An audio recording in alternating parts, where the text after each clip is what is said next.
O assunto em questão aqui hoje é Lúcifer, a queda. Vamos começar falando sobre Lúcifer, a queda, depois trajetória, depois Lúcifer e os demônios, os seus anjos caídos e etc. E vamos esmiuçar mesmo o tema, gente. Eu tenho um livro sobre isso, e esse livro tem uns 4, 5 anos que ele não é lançado, se chama Mundo dos Espíritos, Anjos e Demônios, e eu não tinha um livro, nem sabia quem tinha um livro, mas eu achei um amigo meu, pastor, que tem o livro, e eu muito preocupado, querendo reproduzir, e a editora onde produziu o livro faliu, que é a Betânia. E aí eu não conseguia mais reproduzir o livro, porque eu não tinha a matéria, a arte do livro. Mas aí agora achamos, provavelmente a gente vai reproduzir esse, e o novo livro que tem por título Anjo Caído. Já estamos escrevendo, já estou no 4º capítulo já. E a ideia realmente é sempre isso. Nós aprendemos muito mais quando ensinamos. Vamos orar a Deus de novo, eu sinto, porque o assunto é um assunto pesado. Senhor, cubra-nos com o teu precioso sangue. Nos ensine, nos instrua. Abra a nossa mente, Pai, que não haja nenhuma interferência ou gerência satânica em nossa mente para colocar dúvida, impedir ou tentar roubar a semente da palavra que está em nosso coração. Que possamos aprender e crescer muito sobre o tema. Amém e graças a Deus. Bom, a guisa de introdução, quando a Bíblia Sagrada afirma que existe uma luta espiritual, a palavra luta é diferente de guerra. Paulo literalmente usa a palavra luta. E essa palavra ela é usada de propósito, no original é um efeito pessoal. Quando Paulo afirma e ele cita o termo luta, diz porque a nossa luta, ele está falando de algo muito interpessoal entre eu e o diabo.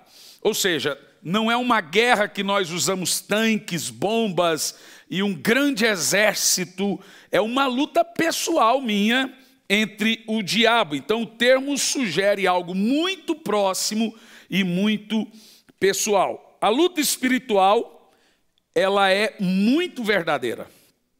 E se ela é espiritual, as armas também devem ser espirituais. Nessa luta, nós devemos entender que nossos inimigos são espirituais, assim como as armas dessa luta também é uma arma espiritual. Ou seja, é responsabilidade de todo cristão entrar nessa luta. Você não tem escolha. Nessa luta, ou você ataca ou você é atacado. Ou você é presa ou você é predador. Eu não vou entrar numa luta contra o diabo. Você já está. Se você não está lutando, você é presa. Você está sofrendo nessa luta. É o tipo de luta que não dá para você escolher. Ou você entra para atacar, ou você está sofrendo nessa luta. Não tem escolha. Ou seja, é responsabilidade de todo cristão, então, entrar nessa luta, identificar o problema e partir para a batalha, guerrear. Mas ainda assim existe uma pergunta, irmãos.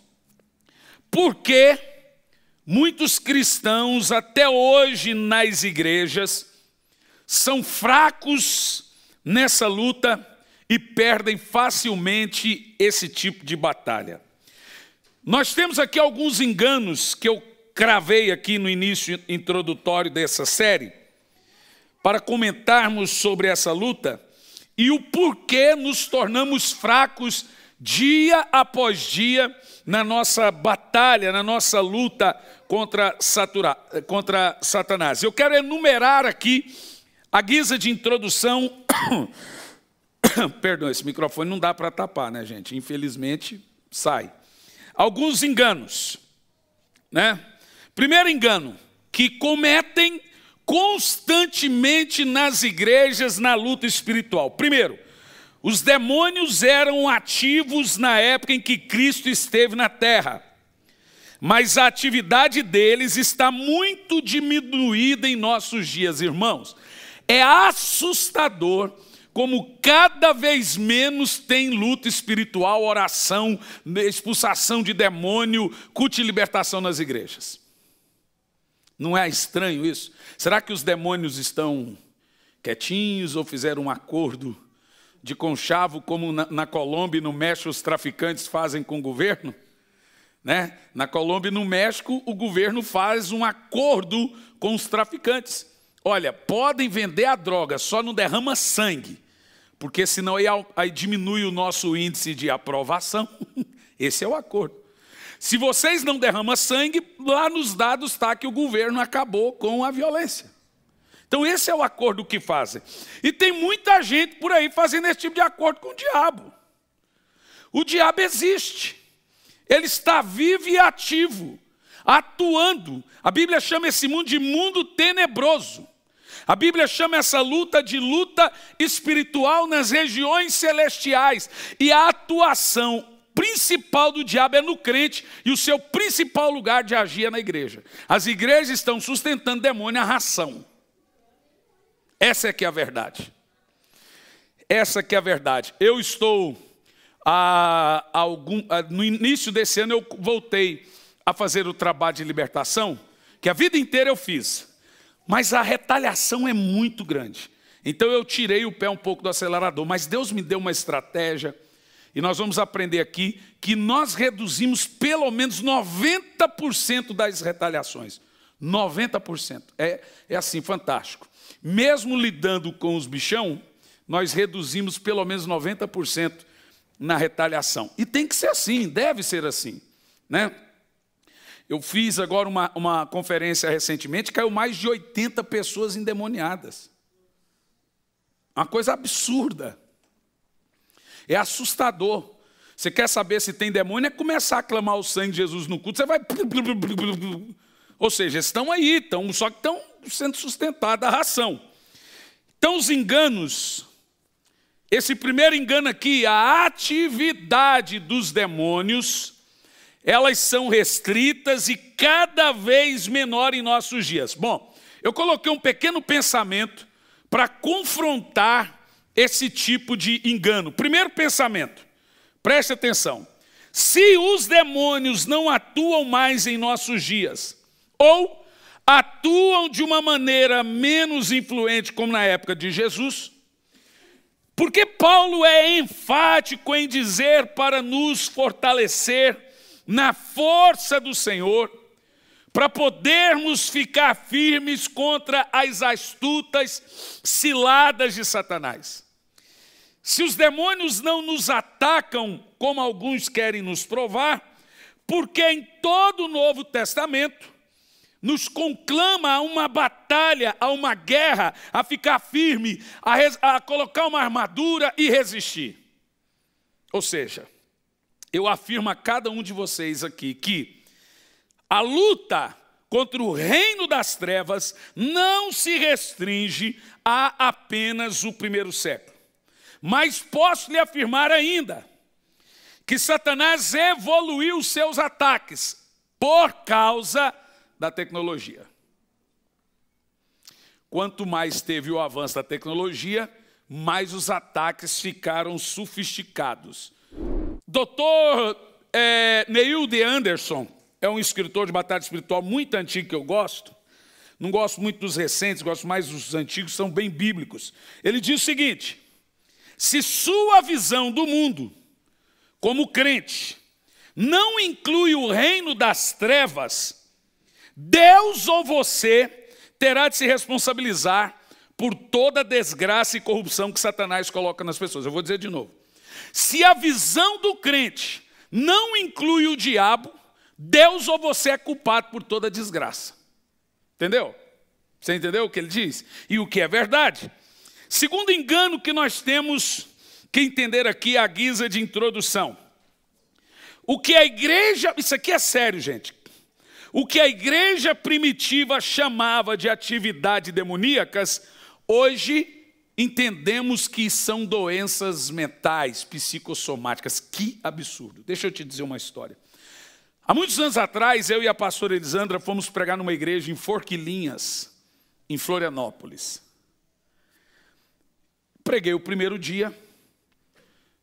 No final do culto, um irmão nos procurou e disse assim: pastor, eu vi que o seu forte é libertação. O senhor poderia ir comigo? Ele não disse hospício, ele disse no hospital onde está minha esposa, amanhã. Falei, ó, querido, eu não tenho esse hábito, mas vamos. E fomos. Fui seguindo o carro dele. Não era um hospital, era um hospício. Eu acho que ele ficou com medo se ele falasse hospício. Eu não iria, mas iria. Chegamos lá, ele nos atendeu. Antes de orar pela esposa dele, ele contou a história.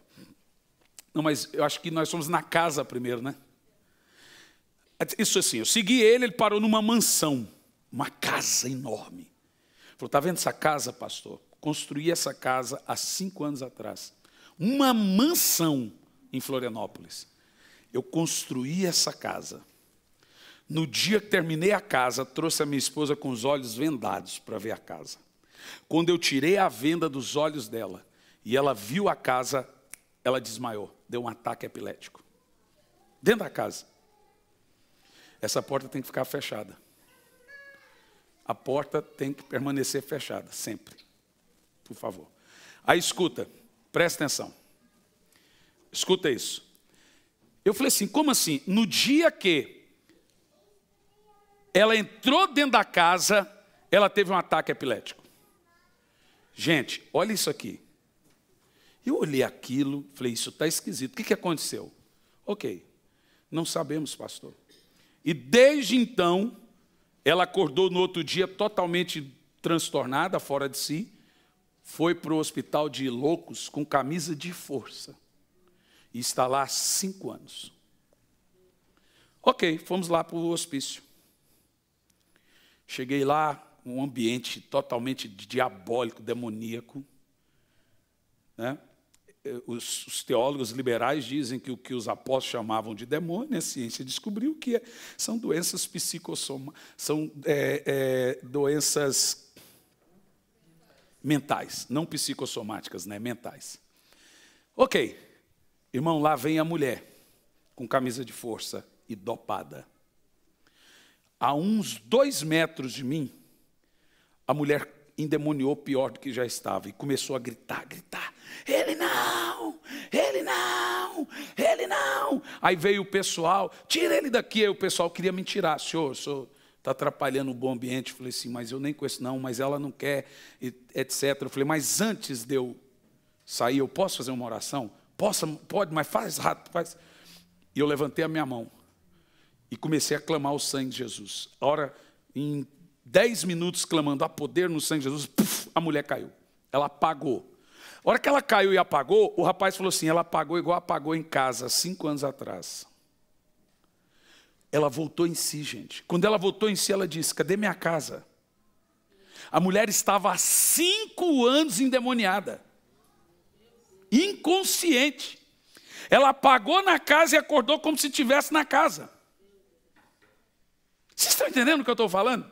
E dando remédio. Olha, não vou dizer que é todos, mas pelo menos 95% das doenças mentais que dão dope para as pessoas são demônios. As pessoas estão possessas, completamente possessas. Ou seja, essa história secular, essa história liberal de que os demônios hoje, que os demônios antigamente não passavam de doenças mentais, é outra artimanha, outro engodo do diabo, e a igreja caiu nisso. Infelizmente a igreja caiu nisso. Terceiro engano, à guisa de introdução. Os crentes, esse aqui é assustador. Os crentes não estão sujeitos a manifestações demoníacas. Eu recebo com muita frequência esse tipo de pergunta. Pastor, pode um crente sofrer na mão dos demônios? Tem 2 tipos de sofrimento na mão de um demônio. A opressão, que até eu e você podemos ter. Opressão é o diabo ficar botando pressão em você com alguma situação para te colocar desânimo e ele fica te oprimindo. pressionando você. Esse tipo de pressão a gente sofre. Todo mundo vai sofrer esse tipo de pressão. Mas tem aquela opressão do camarada que ele não cai endemoniado, mas ele é literalmente oprimido pelo diabo. Mostra-se na cara. E tem a possessão. E a pergunta que se faz é: pode um crente manifestar demônio? Bom, na prática nós vemos que sim. Na prática a gente sabe que sim. Mas vamos ver se sim ou se não. Agora eu vou dizer a você uma coisa impressionante, presta atenção. Nada produz mais dano na igreja, mais dano, do que na elaboração do diagnóstico espiritual. 90% dos irmãos na igreja fazem um péssimo diagnóstico espiritual das pessoas. Ou seja, terrível. É muito mais cômodo você olhar para uma pessoa e falar para ela tomar um remédio, falar para ela, vamos orar, olha, não desista, do que comprar a guerra dela junto com ela. O grande problema hoje, da maioria dos fracassos dos crentes na igreja, está no diagnóstico dentro do gabinete, dentro da sala, quando vai conversar com as pessoas. É no diagnóstico que nós vemos uma atividade ou não demoníaca. É muito importante que os libertadores tenham a capacidade técnica, doutrinária e espiritual de discernimento para fazer um bom diagnóstico espiritual de qualquer situação que você está acompanhando. O diagnóstico espiritual é o mais importante nessa luta. Não tem nada que tem produzido mais dano na igreja do que na péssima elaboração do diagnóstico espiritual entre os irmãos. Esse tipo de pensamento de que o crente não sofre com as atividades demoníacas é o câncer hoje nessa batalha. Em tese, os tradicionais e os conservadores querem nos ensinar isso. Mas quem é pastor de igreja, especificamente interior, ou igrejas nossas, sabe que na prática, a crentalhada tem um bocado sofrendo com atividades demoníacas. Na prática, você pode falar o que você quiser. Na prática, irmão, você pode falar, não está na Bíblia, nasceu de novo, a gente pode falar o que quiser teologicamente, mas na prática, o pau está quebrando. Então não é só você fazer uma teologia para provar se cai, se não cai. A gente tem que ver que na prática os crentes estão sofrendo na mão dos demônios. Não sei se é por falta de identificar sua identidade, não sei se é por não saber como guerrear, não sabemos. É por isso que nós aqui estamos. Mas a guerra está aí. Se o crente não sofre com uma possessão, ele vem sofrendo com uma opressão, com uma pressão, ele vem sofrendo com retaliação. Isso é fato. É ou não é? Agora vamos ver por quê. Vamos analisar. Se Satanás não pode tocar na igreja, no caso, no crente, por que então nos revestirmos da armadura de Deus para poder ficar firme? Responda para mim. A troco de que Paulo fala? Revestivos da armadura de Deus para poder ficar firme contra os astutos ciladas do diabo no dia mau. Então aqui podemos fazer uma tese. Sim, muitos crentes estão sofrendo porque talvez não estão revestidos. Pronto, aqui temos já um bom diagnóstico, ok? Nesse diagnóstico espiritual que nós fazemos, temos que nós saber como ensinar cada irmão a se vestir da armadura. Essa armadura é espiritual. Você percebe o que eu estou falando? Quem entendeu? Se os crentes não podem ser vítimas de demônios, por que Jesus disse, Pedro, Satanás me pediu permissão para se andar com você? Ora, se Satanás tocou num crente que era reto, justo, fiel e temente a Deus por nome Jó. Tem gente que, irmão, você pode fazer até, você pode escrever no comentário, quem está assistindo aí, pode fazer o comentário teológico que você quiser, pode citar o texto bíblico que você quiser. Na prática, a realidade está sendo outra. Por que a Bíblia nos manda fortalecer no Senhor e cuidar que o nosso inimigo brama como leão e está ao nosso redor procurando quem possa tragar? Veja, ele não está ao redor de quem está no mundo. Quem está no mundo é dele. Ele está ao redor do crente. Satanás não arma arapuca para prender pássaro preso. Arapuca, a cilada dita em Efésios, é para nós. Então esse é um ponto importante. Todos os que negam o potencial do nosso inimigo para nos destruir são os mais vulneráveis em seus ataques. Quarto engano. Eu sei que você está doidinho para a gente ir para a parte teológica, mas a introdução é sempre a base para a gente construir o ensino. Sem a base a gente não constrói o ensino. Quarto engano. Olha que coisa terrível. A influência demoníaca só se evidencia no comportamento violento e pecados grosseiros. Isso aqui é ridículo. Ou seja, se o cara não adulterou, não matou, não roubou, não fez coisa grosseira, ou não manifestou violento, ele não tem demônio. Isso é um engano que precisa ser combatido. Muitos irmãos em Cristo, neste exato momento, estão sofrendo ataques demoníacos e vivendo uma vida aparentemente normal. Você aqui agora pode estar sofrendo um ataque demoníaco e está com uma vida aparentemente normal. Percebe o que eu estou dizendo? Mesmo sofrendo situações absurdas, terríveis, pensam que são problemas apenas triviais da vida. Gente, quem quiser tomar um chimarrão, um tereré, pode ficar à vontade. Nós estamos numa aula, tá? Eu só não posso oferecer para vocês vinho, cerveja, mas chimarrão, tereré, café, tem aí.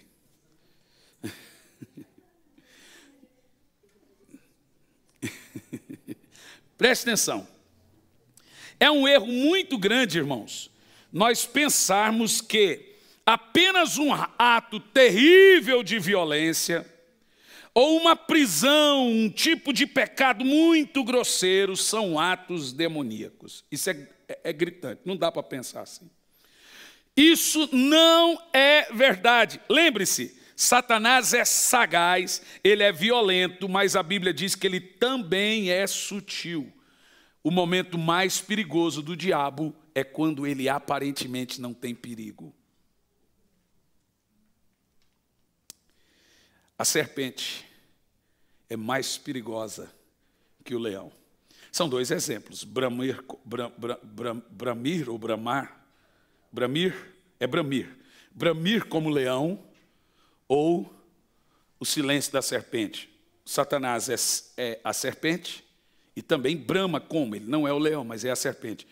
Mas o momento mais perigoso dele não é quando ele brama, é quando ele se esconde de maneira sutil.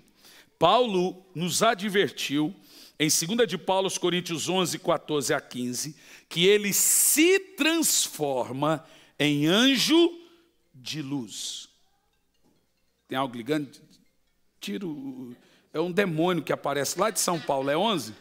Todo mundo aqui recebe ligação de São Paulo. É o Satanás ligando para você. Hã? É sempre um Satanás ligando. Bem na hora. Olha, veja bem. Por que Satanás se transforma em anjo de luz? Não é para bramir. É para enganar, para ser sutil. E se ele se transforma de anjo de luz, é porque ele quer atuar dentro da igreja, no meio dos crentes. Ou seja, não são atitudes furiosas de pessoas incorporadas que destrói a igreja, gente. A igreja não é destruída pelas violentas atitudes de pessoas endemoniadas ou por pecados grosseiros. Se o pecado destruísse a igreja, ela nem nasceria. Se pecado acabasse com o avivamento, ele nunca viria. O que destrói a igreja, na realidade, são enganos, sutilezas, mentiras e heresias. Todas elas vêm do anjo das trevas, disfarçado de anjo de luz. Quinto e último engano, aí vamos para a parte muito bacana. Quinto engano. A libertação da escravidão espiritual, isso aqui é importante, é um resultado de um confronto poderoso com forças demoníacas. Deixa eu te falar, vou te explicar esse engano. Esse engano, ele é muito importante que ele seja falado. A libertação da escravidão espiritual é resultado somente de confrontos com poderes demoníacos. Também isso não é verdade. E por quê? A libertação completa da escravidão satânica passa pelo exorcismo, pela expulsação de demônios. Mas esse é só o primeiro passo. Toda libertação começa com expulsação de demônios, mas nem todo mundo é liberto, porque nem todo mundo incorpora. Como falamos, não é só manifestações violentas ou pecados grosseiros. Ou seja, aqueles que não incorporam e não têm manifestações violentas são libertos. Como que esses enganos das sutilezas do anjo disfarçado de anjo de luz é desfeito? Aí entramos num conceito importante. Não vem apenas um choque de poderes, mas de um encontro com a verdade. É aí que está o contexto: conhecereis a verdade e a verdade vos libertará. Ou seja, você quer vencer o pai da mentira? Revela a verdade. O maior confronto da mentira é a verdade. O maior inimigo da mentira é a verdade. O maior inimigo da verdade é a mentira. Ou seja, Satanás é mentiroso, enganador, e fará o possível para se manter nas sombras. Por isso que a verdade irá literalmente expor os enganos e as mentiras de Satanás. O poder de Satanás, meus irmãos, está na mentira. Mas quando a mentira é exposta, a sua força vira pó. O que controla a sua mente, controla a sua força. A sua mente controla a força. Aquilo que está na sua mente e coração faz o seu corpo trabalhar para adquirir. Então, Satanás quer controlar a sua mente. Com isso, digo que Satanás não precisa usar força contra nós. Ele apenas irá tentar operar no engano, na mentira, no erro, para que com isso ele possa controlar a nossa mente, então nossa força será dedicada a ele. É nesse sentido que Paulo diz que nossa luta não é contra seres humanos, e é uma luta espiritual. Dito isso, saindo da introdução, vamos realmente para a parte inicial dessa série, falando agora sobre o caminho secreto de Lúcifer, o anjo caído. Como tudo começou, porque ele se tornou nosso inimigo e o que o levou a cair. Para responder essa pergunta, nós vamos recorrer somente à Bíblia. Qualquer livro fora da Bíblia, qualquer tese, qualquer hipótese deve ser desconsiderado. A Bíblia é rica para revelar tudo, absolutamente tudo, sobre o tema. Eu ouço coisas assim, grosseiras, sobre esse tema. Por quê? A Bíblia, ela nos dá uma fonte, uma riqueza muito grande sobre o tema, o caminho secreto de Lúcifer, como tudo começou. E como nós vamos responder isso? Logo, mas muito no início. E no livro do profeta Ezequiel, nós vamos ver uma análise muito profunda de sua origem. No capítulo 28, Ezequiel está trazendo aí uma profecia ao rei de Tiro. E no meio da profecia, você precisa entender essa regra.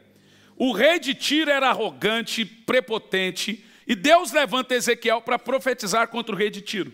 E no meio da profecia, a profecia usa Lúcifer como exemplo contra o rei de Tiro. Então Ezequiel começa falando do rei de Tiro e vai falar de Lúcifer. Por causa dessa falta de conhecimento, dessa análise, dessa profecia, muitos teólogos não consideram Ezequiel e Isaías como profecias ou textos que levam a entender sobre Lúcifer, porque começa falando de Tiro. Mas tanto Isaías como Ezequiel começam falando, por exemplo, Isaías do rei da Babilônia, Ezequiel do rei de Tiro, e citam Lúcifer, e aí vamos ter um total entendimento. Veja, por exemplo, no versículo 12. O nome de Lúcifer significa aquele que carrega uma luz, portador de luz, ou querubim ungido. Aqui veja que ele começa a falar sobre o rei de Tiro. Diz assim, ó, filho do homem, erga um lamento a respeito do rei de Tiro e diga-lhe, assim diz o Senhor soberano, você era modelo da perfeição, cheio de sabedoria e perfeito de beleza. Será que ele está falando do rei de Tiro mesmo? Veja, ele está falando para o rei de Tiro e usando Lúcifer como exemplo. É tipo assim, ó, você lembra o que aconteceu com Ciclano? Olha o que aconteceu com Beltrano. Quer ver? Olha o verso 13. Você estava no Éden. Pronto, não é o rei de Tiro. Acabou aí, a discussão está aí. Ó. Acabou.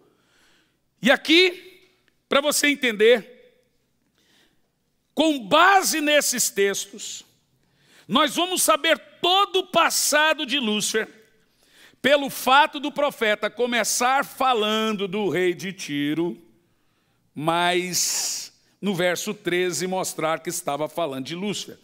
Estavas no Éden, a palavra Éden é delícia, jardim de Deus. Eu lhes pergunto, Tiro esteve no Éden?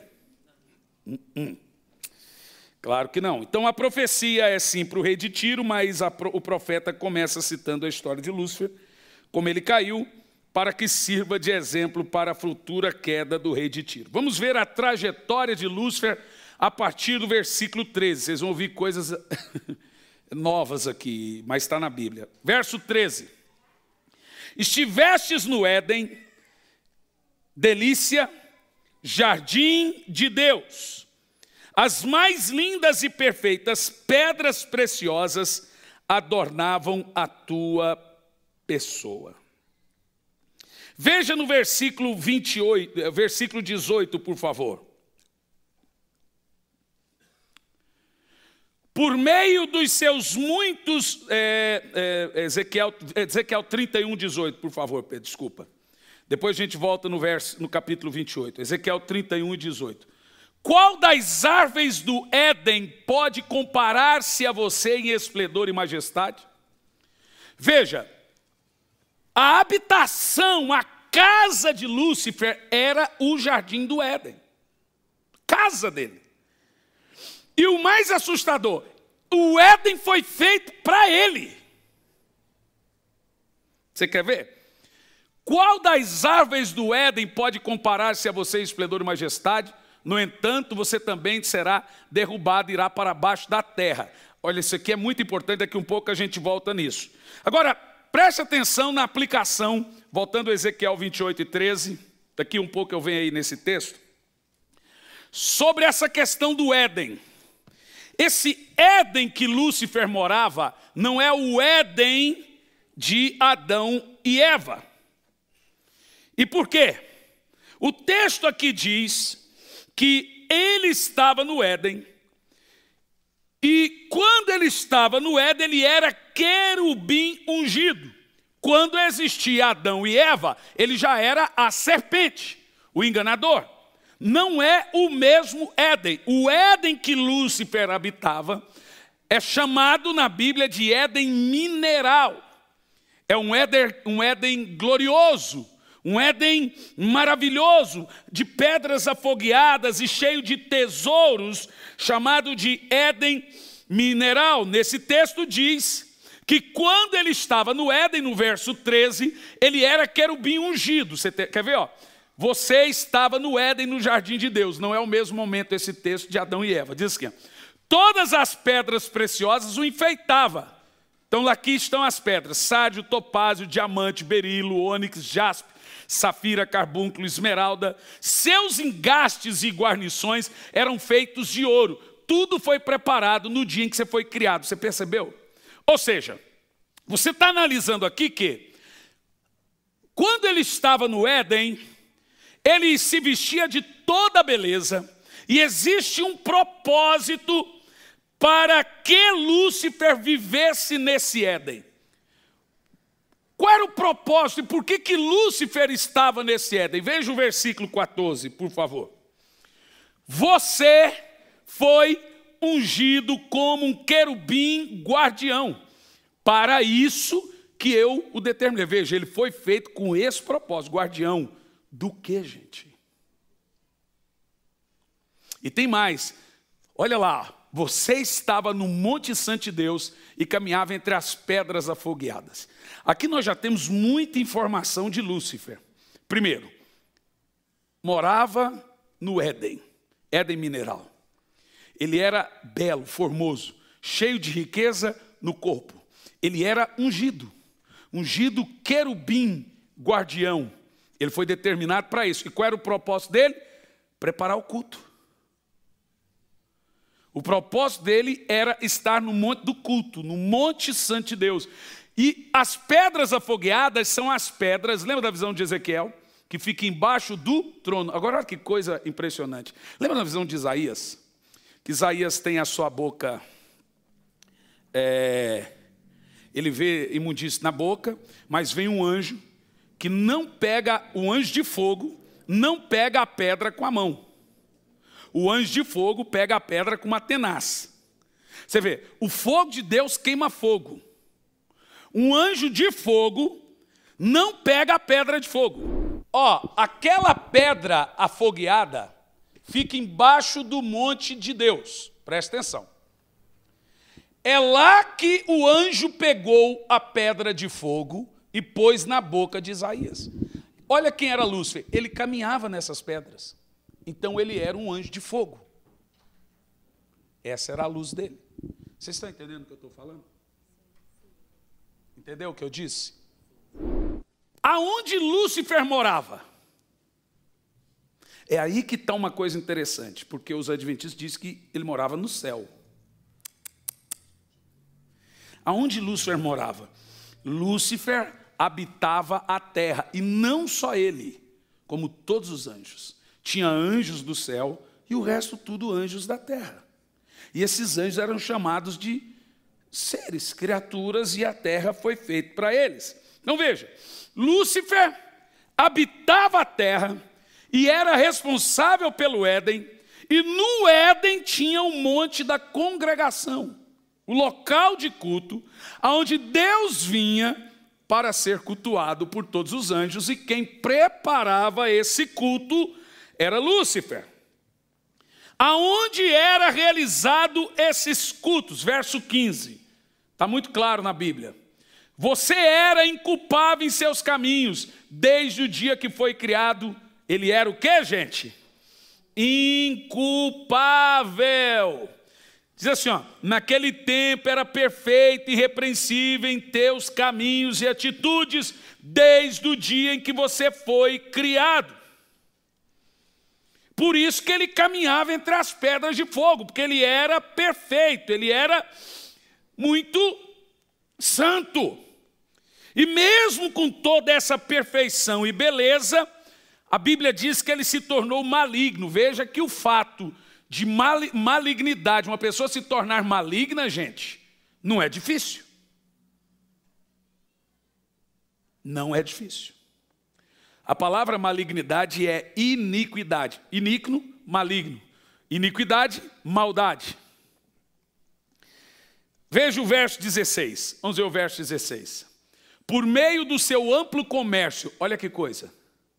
Lúcifer morava na terra, Lúcifer habitava o jardim, Lúcifer era o responsável pelas pedras de fogo no Monte Santo. E ele fazia o quê? O que ele fazia? Aonde que ele fazia esse comércio? Na igreja. Agora, sabe o que é mais impressionante? Diz assim, ó, por meio do seu amplo comércio, encheu o seu coração de violência e pecou. Isso aqui vai chocar vocês. Agora, Deus fez uma dupla punição a Lúcifer. Antes de Deus destruí-lo e lançar como Satanás, Deus não o destruiu e lançou ele como Satanás já de primeira mão. Quando ele estava no jardim do Éden, querubim ungido, quando ele habitava entre as pedras afogueadas, ele era guardião e teve comércio e foi truculento com a sua violência, a primeira punição de Deus não foi destruí-lo. Deus o envergonhou, diz assim, ó, por isso lancei em desgraça para longe do monte de Deus. Eu expulsei o querubim guardião do meio do Éden. Primeira coisa, o primeiro homem a ser expulso do Éden foi Lúcifer. Então veja, lá na frente você vai ver que ele é jogado por terra e é explodido. Mas antes não. Agora esse Lúcifer continua sendo Lúcifer, continua sendo um anjo, mas ainda não caído, rebelde. Esse anjo que agora é rebelde, ele é expulso das suas funções. Escute bem, das suas funções. Ou seja, ele habitava a terra junto com outros milhares e milhares de anjos. Você quer ver? Veja o verso 14. Verso 14, onde você foi ungido como querubim guardião. Para isso que eu determinei, estava no Monte Santo de Deus, entre as pedras afogueadas.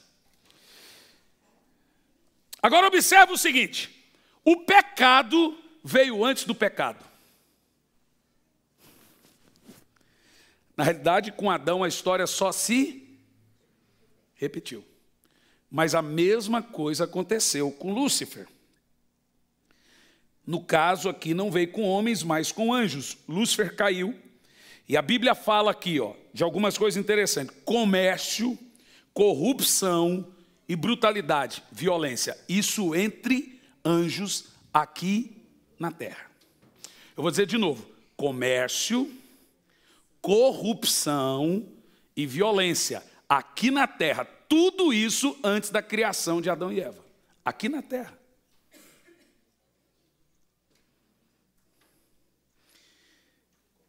E eu sei que você agora deve ter muitas e muitas perguntas. Como assim, pastor? Mas vamos passo a passo responder todas essas perguntas, continuando a leitura pelo verso 16. Como eu te disse, não precisamos de outra fonte, a Bíblia fornece todas. Por meio do seu amplo comércio, encheu o seu coração de violência e pecou. Por isso te lancei em desgraça para longe do Monte Santo de Deus. Aqui não é a sua destruição. Aqui é a sua humilhação. Agora esse Lúcifer, preste atenção.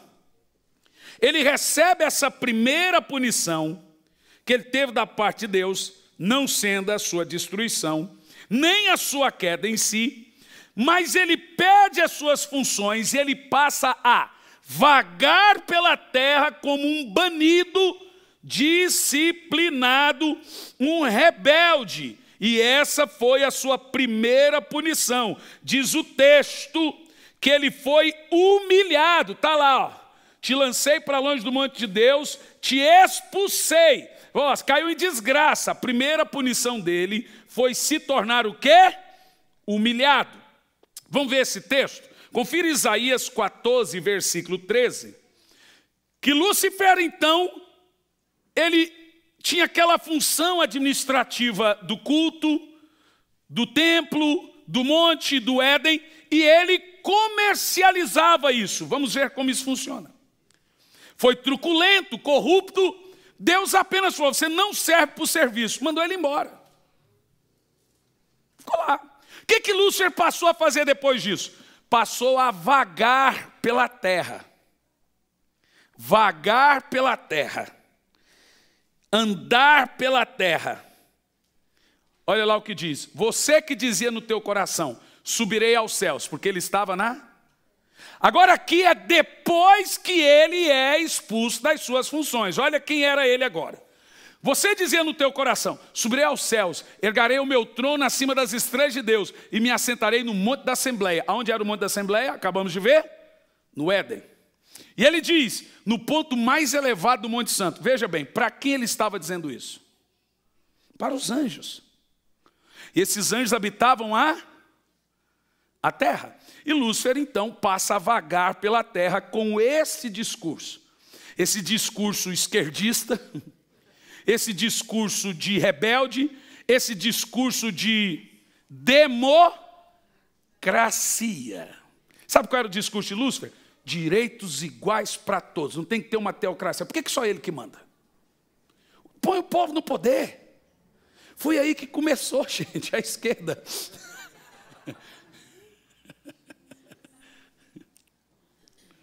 Não, mas eu falei sério, não falei brincando, não. Nunca falei tão sério. Lúcifer começa aí com um discurso completamente político, de rebelião contra a teocracia de Deus sobre a terra. E ele diz, no verso 13, eu hei de subir ao céu, porque estavam na terra. Erguerei o meu trono nas mais altas estrelas de Deus e me assentarei no Monte Santo de Deus, porque Deus que descia e se assentava no Monte Santo da congregação. E ele disse, no ponto mais alto do Zafon. Zafon aqui é o alto do norte, é onde a localização desse tipo de Éden. Agora observa nesse texto. Lúcifer não disse que seria melhor, ele disse que seria igual. Mas maior do que todos os anjos. Ele seria maior que os anjos e igual a Deus. Ele nunca teve pretensão em ser maior que Deus. Ele teve pretensão em ser maior do que todos os anjos. O problema do homem não é querer ser maior. O pecado de Lúcifer na igreja não é querer ser maior do que Deus. É querer ser melhor que os seus irmãos. Esse é o pecado de Lúcifer. É querer se destacar e querer ser melhor que o seu próximo. É esse o pecado de Lúcifer, gente. Então, quando você fala, não, eu oro a Deus, sou humilde, mas se sente superior ao próximo, você está com o coração luciferiano.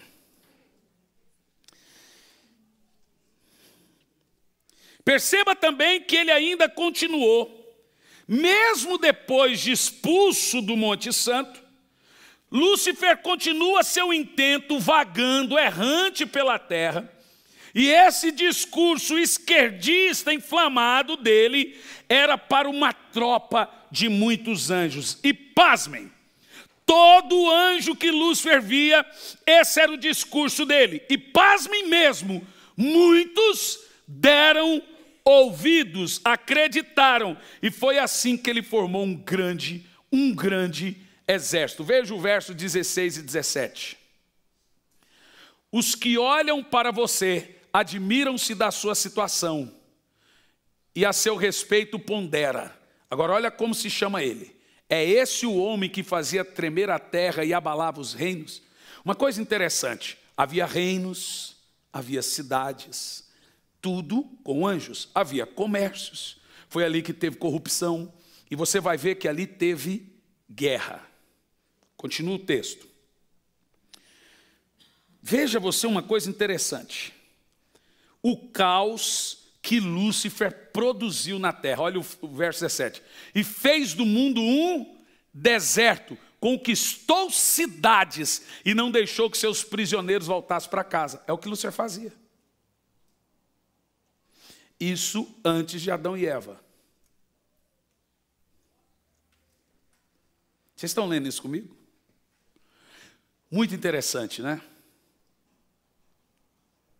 Por isso que o assunto é tão chamativo. Porque ele é muito misterioso. Na realidade é sinistro. Mas você quer ver uma coisa interessante? Porque agora você tem algumas perguntas. Pastor, eu estou bugado. Como assim? Antes de Adão e Eva? E a terra? Foi lá que Deus disse no versículo 2, haja luz, haja firmamento. Como assim antes de Adão e Eva? Me explica, a terra foi criada junto com Adão e Eva. Não foi.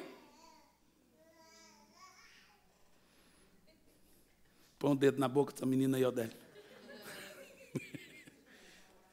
Presta atenção no que você vai ouvir para você não perder o fio da meada. Presta atenção. Existe uma grande diferença entre o tempo incontável, chamado de eternidade passada, e eternidade contada. A eternidade, ela só passou a ser contada quando Adão nasceu. Quando Adão nasceu, o tempo deixa de ser kairos e passa a ser cronos. Antes era kairos. Por que que o tempo é quebrado? Quando Adão peca, pá, já o tempo vira, ele deixa de ser um círculo e passa a ser uma linha reta, chamado cronologia. Antes não tinha cronologia, não era contado. O pecado fez o tempo ser contado. A ideia é o seguinte: o tempo é o ponteiro do relógio. Começava tudo de novo. Quando Adão pecou, pá, tem a linha do tempo. A ideia é que Jesus está no outro lado da linha. E eu já preguei isso aqui uma vez. Quando houver a restauração de todas as coisas, Jesus vai pegar a linha do tempo, Cronos, e ligar com a linha do tempo, Kairos. Porque Deus não caiu, então ele ainda está no Kairos. Deus ainda está na eternidade passada. Nós estamos na eternidade que não é eternidade, nós morremos. Deus continua com o tempo incontado. É aí que está a crise de tempo. Porque o que é interessante, você precisa entender aqui, ó. Entre Gênesis, põe por favor, Gênesis 1, verso 1. E Gênesis 1, verso 2, tem um espaço de bilhões e bilhões e bilhões de anos de diferença. Gênesis versículo 2 é diferente, é outro tempo de Gênesis versículo 1. Gênesis versículo 1 está aqui, ó. No princípio criou Deus os céus e a terra. É nesse vácuo do tempo que entra Lúcifer, a primeira terra chamada terra mineral, e todos os anjos que aqui habitavam, a primeira civilização da primeira terra. Essa terra é diferente da terra do versículo 2. Isso não é tese, gente, isso é teologia. E a Bíblia mostra isso. Lúcifer habitou junto com esses anjos na primeira terra, chamada de terra mineral. Esse Éden era o Éden nessa terra. Toda essa terra era esse Éden. O lugar de delícias. Agora presta atenção. Quando essa terra se enche de violência, quando essa terra se enche de corrupção, ela é destruída. E no versículo 2, ela precisa ser refeita. Por quê? Como eu disse a você, porque houve violência entre anjos de Deus e anjos do diabo, a guerrilha. Foi isso que Lúcifer fez aqui, uma guerrilha, um poder paralelo aqui na terra. E ele ficou por aqui mesmo, montando esse poder paralelo, incitando violência, corrupção, não aceitando a sua primeira disciplina. Isso antes da sua queda lá no céu. Ele se levanta contra Deus, faz da terra um caos, acabamos de ler isso. Tudo isso antes do versículo 2 de Gênesis. E tudo isso antes de Deus recriar a terra. Mas você pode perguntar agora, mas no versículo 2 diz, a terra era sem forma e vazia. Está isso no verso 2? Está escrito? Sai dessa agora, pastor Hernani. Essa é fácil. Tem outras mais difíceis do que essa. No versículo 2 assim, ó.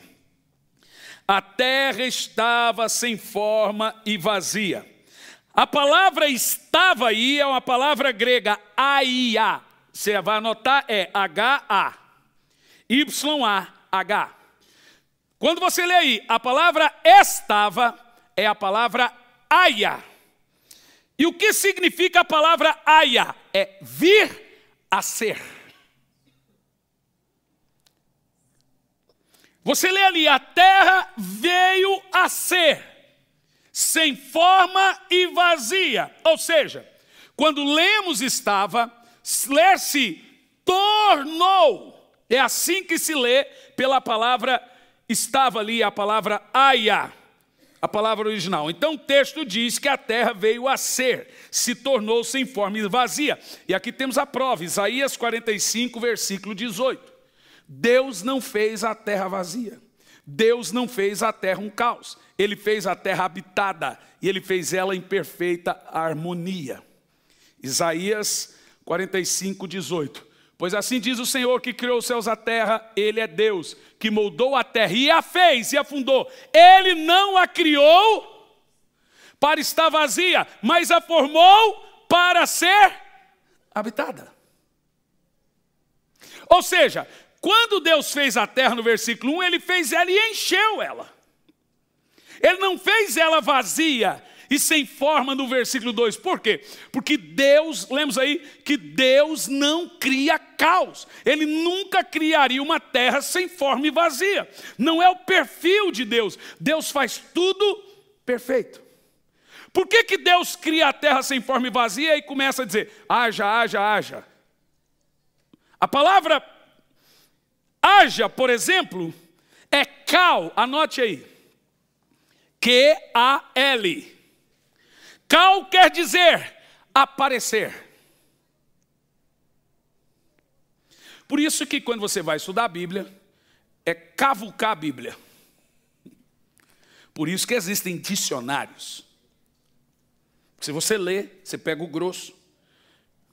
É complicado. Então, olha o que diz aqui, ó. A terra, vamos transliterar para o original no grego. A terra se tornou, a palavra haia, sem forma e vazia. Mas aí vem a criação. Verso 3. E Deus disse, haja, a palavra é cal, como se traduz cal? Apareça luz, e apareceu a luz. Ou seja, existia, ela já tinha a sua forma, mas ela derreteu. E quando foi que a terra derreteu, gente? A Bíblia fala. A Bíblia mostra que essa terra do versículo 1, ela é completamente destruída. Ou seja, a terra veio a ser vazia, ela veio a ser sem forma, mas quando Deus disse haja, Ele disse apareça, deixando claro que ali naquele momento, tudo que Deus tinha criado no versículo 1 era bom. Ele não precisava refazer, ele precisava restaurar. Quem está entendendo? Vamos ver o que significa cal. E por que que a terra derreteu? A Bíblia fala que a terra derreteu. Lembra que nós lemos em Ezequiel que Lúcifer provocou violência? Isaías que ele escravizava, que ele criou uma guerra aqui. E a Bíblia fala dessa guerra. Veja Salmos 46, versículo 6, esse salmo é famoso. E começa lá, Deus é o nosso refúgio e fortaleza, socorro bem presente na angústia, pelo que não temeremos, etc. Mas o Salmo 6 diz o que aconteceu com a terra. Leia lá. As nações se agitaram, os reinos se abalam. Ele ergueu... Tem um outro texto no original, está assim, ó. As nações se embraveceram, os reinos se moveram. Ele levantou, muda o texto. Ele levantou a sua voz e a terra se derreteu. Tudo no passado. Por favor, Ferreira de Almeida. Ou, né? Como é que está aí? Pode ler. As nações se embraveceram. Passado. Se moveram. Passado. Ele levantou a sua Passado. E a terra se derreteu. Viu como muda? É complicado isso, né? Mas veja. As versões antigas da Bíblia diz: as nações se embraveceram, os reinos se moveram, ele levantou a sua voz e a terra se derreteu. Obviamente no texto sugere que houve o que aqui na terra? Uma guerra. E por causa dessa guerra, de rebelião, de violência, por causa dessa guerra entre anjos de Deus e anjos do demônio, anjos de Deus e anjos do diabo, Deus se irou, a terra ficou corrupta. A terra mineral, o Éden, o lugar de delícia. A terra ficou corrupta. E aí Deus levanta a sua voz e a terra derreteu. Você quer ver? Isaías 14, versículo 12. Porque veja bem, foi nesse episódio que a terra se tornou, como vemos aqui nos originais, põe ele deitado, o contrário. Não dá? Não está dando? Então deixa assim. Que a terra se tornou sem forma e vazia. Houve guerra, houve violência, houve fúria produzida por Lúcifer, seus soldados, que abraçaram a sua causa, e muitos abraçaram a causa. Como caístes do céu, ó estrela da manhã, filho da alva, como foste atirado à terra, você que fazia o que com as nações? Estão vendo? Veja você que a Bíblia, ela literalmente fornece a nós toda a informação sobre esse personagem. A Bíblia está deixando claro, primeiro, o início dele. Ele foi criado no céu, perfeito, com um propósito: habitar a terra. A terra foi feita para ele, ele foi feito para a terra. Ele era o guardião da terra. Lúcifer apenas está querendo tomar o que ele acha que era dele. Vocês entendem isso? Ele era guardião, ele era o responsável pelo culto, ele já era o príncipe da religião. Ele era o responsável pelo louvor, responsável pelos... Tudo que era do culto era de Lúcifer. Por isso que tudo relacionado a Satanás, ao paganismo, é cultual. Cultual. Vamos ver a queda final de Lúcifer. Após a terra se encher de violência, como vemos nesse texto aí, dele escravizar a terra as nações, se encher de guerra e corrupção, as nações se embraveceram, os reinos se moveram, ele levantou a voz e a terra derreteu.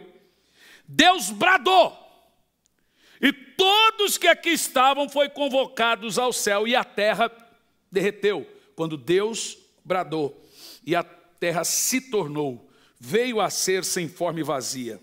Mas é lá no céu que Lúcifer arma a sua última cartada, a pior de todas. Porque aqui na terra, ele ainda era Lúcifer, mas lá no céu ele muda de status. Apocalipse 12, versículo 4 diz que ele conseguiu, gente, convencer a terça parte dos anjos de que ser demônio é melhor do que ser anjo, de que servir a ele é melhor do que servir um Deus tão maravilhoso. Vocês veem quem é o seu inimigo? E você acha que pode ficar brincando. Olha só. A sua cauda arrastou consigo 1/3 das estrelas do céu, lançando na terra. Agora veja bem, eles são chamados no céu, a terra derrete, Deus brada, e com o bradar dele, a terra derrete. Como lemos, Isaías 46, 6.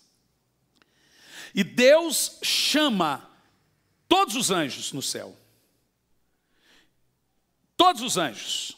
E quando Deus chama esses anjos no céu, Deus os arremessa na terra. Em Lucas 10, 18, Jesus fala sobre isso.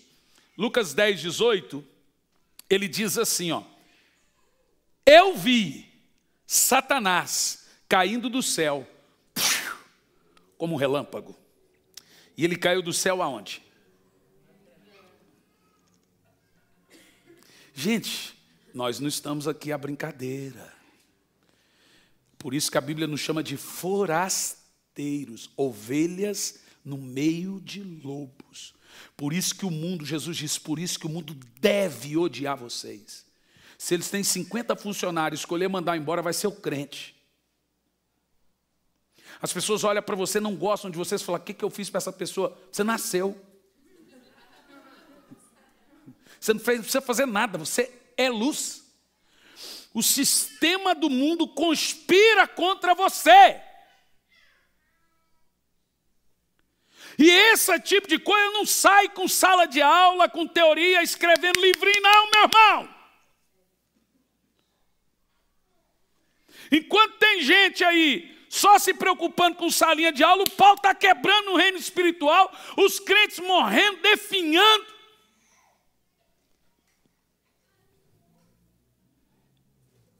Quer ver? Veja Ezequiel 28:18. A sua destruição completa foi desse jeito. Lá no céu agora, lá no céu. Antes ele estava na terra, tinha se disciplinado, estava vagueando pela terra, vadiando pela terra, né?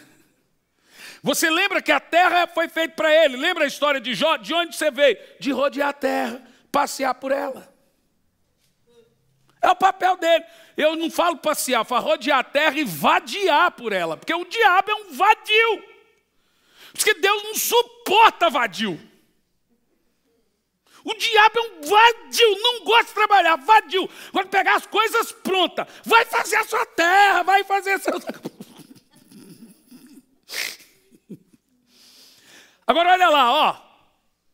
Por meio de seus muitos pecados e comércio, desonesto. Comércio não é pecado. Comércio desonesto, múltiplos, são... Agora olha lá. Por meio de seus muitos pecados, seu comércio honesto, você profanou os santuários. A história está se repetindo. Aonde Lúcifer corrompeu e o que ele corrompeu? Os santuários. Aonde ele corrompeu? A igreja. Os cultos. E continua. Por isso, aí agora é no céu, fiz sair de você um fogo. Você lembra que ele era um anjo de fogo? Deus pegou o fogo e o fogo de Deus queima fogo.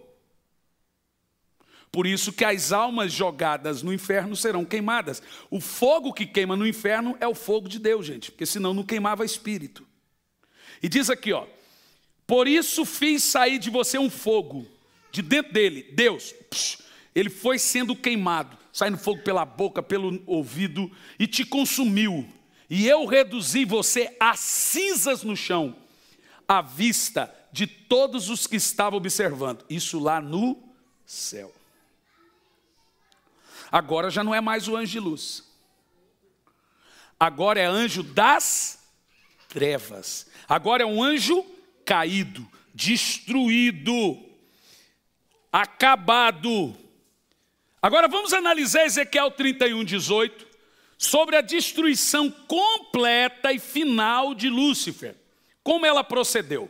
Qual das árvores do Éden pode comparar-se a você em beleza e majestade? No entanto, você também será derrubado, irá para baixo da... Onde é o inferno então? Aí, ó, tá aí, ó.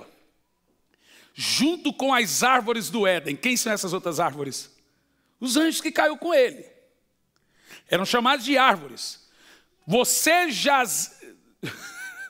É onde a Gleice gravou o vídeo? Não. Você jazerá, que palavrinha, entre os incircuncisos, com os que foram mortos pela espada. Presta atenção nisso.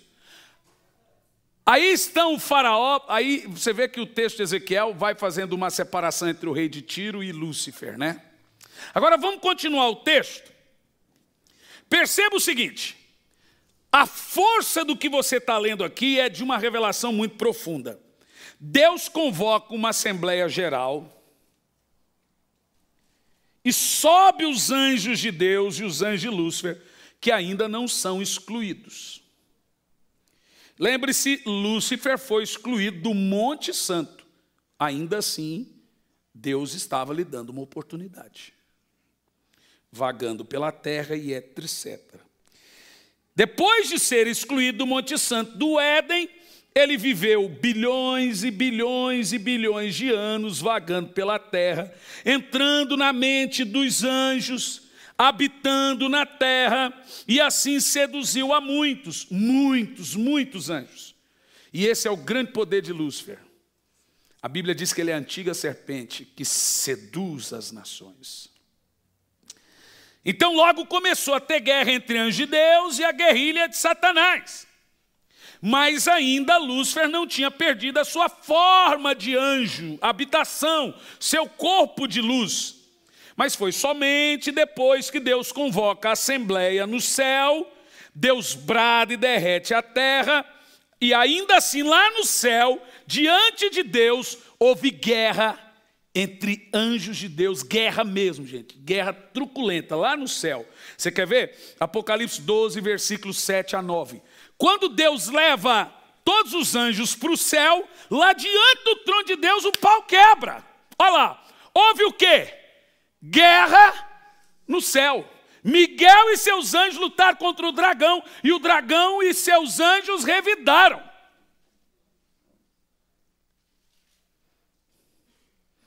Vocês já assistiram aquele filme Imortais?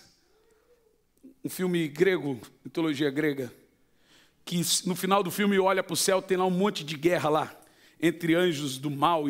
É claro que aquilo é mitologia, mas explica um pouco. A ideia é o seguinte: houve guerra na terra, e Deus chamou no céu. E quando Deus falou, o pau quebrou para vocês, não sei o que, agora já não chama de Lúcifer, viu? É dragão. Miguel e os anjos de Deus entram em guerra contra Satanás e seus anjos. Gente, isso aqui é impressionante, né? Que coisa impressionante. Você quer ver? Continua. Houve então guerra no céu, Miguel e seus anjos lutaram contra o dragão, e o dragão e seus anjos revidaram. Próximo verso 8. Mas eles não foram suficientemente fortes, e assim perderam o seu lugar no céu. Continua. O grande dragão foi lançado fora. Ele é a antiga serpente chamada Diabo ou Satanás, que engana o mundo todo. Ele e seus anjos foram lançados por terra. Mas nós lemos lá no centro da terra, no abismo, precipitado. E você precisa entender o seguinte, e nós vamos ver nas próximas aulas, que aí o inferno é inaugurado. Você quer ver? Isaías 14, verso de 12 a 15. Deus inaugura o inferno que foi feito para o diabo e seus anjos. Olha lá, como você caiu do céu, a estrela da manhã, filho da alvorada, como foste atirado à terra, você que guerreava, debilitava as nações. Você que dizia no seu coração, subirei aos céus, ele estava na terra, erguerei o meu trono na Assembleia dos Seres de Deus, me assentarei no monte da Assembleia, no ponto mais elevado do Monte Santo. Subirei mais alto que as mais altas nuvens e serei como o Altíssimo. Agora olha o 15. Mas na profundeza do Sheol, inferno, será levado, irá ao fundo do abismo, é terra. Os que olham para você admiram-se da sua situação e a seu respeito ponderam, é esse o homem que fazia tremer a terra e abalava os reinos? Diz assim, gente, misericórdia. Continua. E fez do mundo um deserto. Olha o que tinha na terra. Conquistou cidades e não deixou que os seus prisioneiros voltassem para casa. Aí, ó. Bom, na próxima aula, agora já não vamos mais falar do ser Lúcifer. Nós vamos então falar de Satanás e os seus anjos já montando o seu quartel-general no Sheol. E a partir do Sheol, começa todo o estratagema para a reconquista da terra. O próximo passo, então, de Satanás é seduzir o homem mais semelhante de Deus e retomar o poder e o governo do Éden, da terra. E eu vou te dizer uma coisa. Essa é uma guerra. Está escrito como ela vai terminar. Nós sabemos. Mas ainda estamos nela. Nessa guerra, qual é a nossa parte? Ser o soldado. Quem é o nosso general? Jesus. Percebeu? Aqui nós terminamos só a primeira parte de Lúcifer, a queda. Depois vamos falar Lúcifer e os demônios. E entender todas as suas artimanhas. A minha ideia é formar libertadores. Primeiro, você fazer um perfeito diagnóstico da real situação que você contempla diante dos seus olhos. Aí você vai aprender a guerrear. Você não vai ser mais vítima da situação. Amém? Eu quero, antes de liberar aqui alguns minutos para perguntas, só alguns mesmo. orar pedindo a cobertura do sangue do Senhor. Pai, muito obrigado por esse estudo. Que o Senhor nos cubra com o seu precioso sangue. Livra-nos de toda a retaliação que possa vir contra qualquer um de nós. Sabemos que Satanás gosta de ver nas sombras e não ser revelado. Ele não fica feliz nem satisfeito com isso. Em nome de Jesus. Amém.